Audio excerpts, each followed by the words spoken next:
yourself, and then we can start. So go ahead. Are you recording this? Yeah. Oh, okay. Okay, so good afternoon, Mr. P. Your surname is Prince P, right?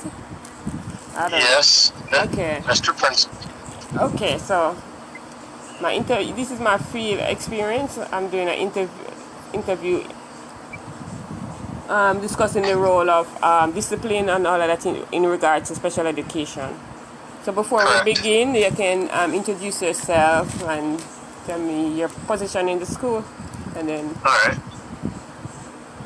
You ready? Yes. All right. Mr. Principe, crisis intervention teacher at Seminole Trails Elementary, been working solely with the ESE student population for 33 years. Oh, wow. That's a lot of information. I need to come and see you more often. Okay, in your role, what type of discipline issues have you found to be the most common with students with disabilities? Most common would be just the lack of respect in following a teacher's direction. Student doesn't want to do something and has anywhere from a minor to a major meltdown over the situation, and the teacher is having a hard time redirecting the individual back on task. So I have to intervene and try to pull some magic out of the hat and get it to work correctly. Okay. So in regards to IDEA, what is your responsibility regarding the discipline components for students identified as receiving special education services? Well, they have an IEP which guides their education, because it's an individual education plan made specifically for that child. And I've noticed mostly the best way to curb behaviors is to have a good, solid rapport with the individual. That's why I walk around a lot and see a lot of people at the school instead of just do nothing. You know, I don't just answer calls. I see them in the cafeteria, I see them in the hallways, see them everywhere. So they know who I am when I walk in, when I get called in. Oh, awesome. How do you play a role with in-school suspensions versus out-of-school suspensions for the students who receive special education services? Well, the big thing is they have to make sure that they are being educated. Out of school, they should be receiving their work. I don't get to say in school or out of school. I just, if an assistant principal or principal at my school asks my suggestion, I offer it. Okay. But if someone is in school suspension, they need to make sure that they're being put somewhere with their work and being taught by a licensed teacher. And then if they're out of school, they should be allowed to take their work home and work on that. Okay. How are you involved in the decision-making process regarding the discipline of the students with disabilities? Well, since I generally deal with a child or children probably 90% of the time, if there's an issue, they ask and I give my feelings. And it all depends on the severity of the action of the child as well. Okay. And what has been attempted and tried prior.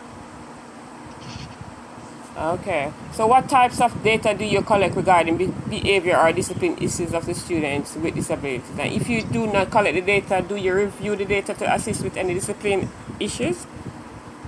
What kind of data do I collect regarding behavior or discipline issues of the students? I do mostly frequency, and then of course, severity, but mostly it's frequency of, what's the prevalence of this child? Is he a repeat offender, or is there a different situation going on? And once again, it comes back to how my rapport is with the individual as well. Okay, do you have any situations where you are asked to review the data to assist with any discipline issues? Say that one more time. Are there any scenarios or instances where you are asked to review the data to assist with the discipline issues? Oh yeah, I get asked frequently by the assistant principal, have you dealt with this child? How many times? What has been going on? What have you done? Like, I don't report everything I do directly to the assistant principal or principal because it would be neither one of us could ever do our jobs. Right. Okay, so how are special education services provided to students with disabilities who are suspended if needed? How are they ESE modifications provided for a child sent home? Yeah. That would be solely upon the parent to take care of those. Now, the work is obviously sent home, which has already been adjusted for them. So that would be the only accommodation for an out-of-school suspension. Does your role have any responsibilities or in determining or providing these services or ensuring that they are done? No, that would be up to the classroom teacher. Okay. Okay. What other additional insights can you offer in the areas of due process, discipline, and student or family rights related to your role and responsibilities? Due process? Yeah. Due process is a legal issue. Okay, so that doesn't come under your umbrella. I may be questioned, but I don't perform the due process.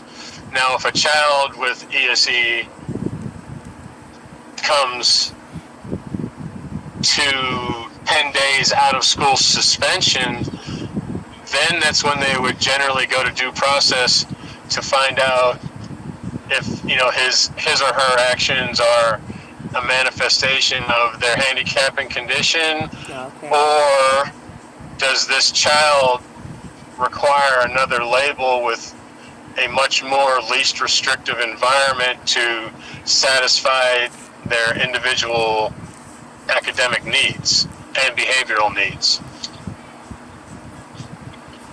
Okay, Mr. P, thank you very much for your assistance. And Yep.